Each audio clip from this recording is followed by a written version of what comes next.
Understanding Factory Shutdown, a guide for English learners. Hello, everyone. Welcome to our English learning channel. Today, we're going to explore a commonly used term in the business and industrial world: factory shutdown. This phrase can be seen in news, business discussions, and various forms of media.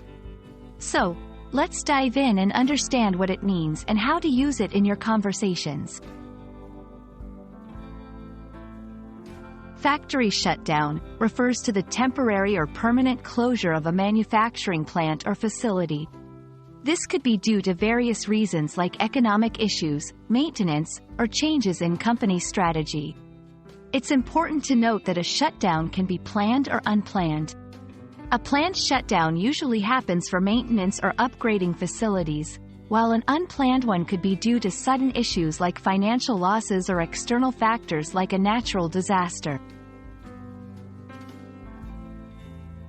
This phrase is often used in a business or economic context.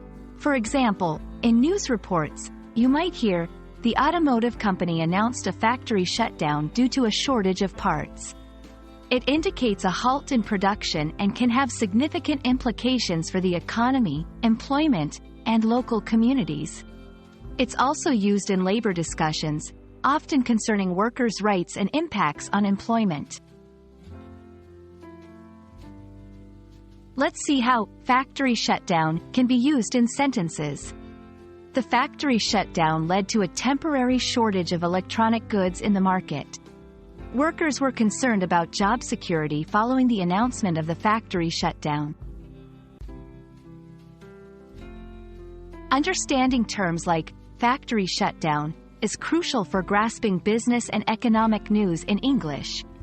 We hope this video has helped clarify its meaning and usage. Keep learning and expanding your English vocabulary, and see you in our next video.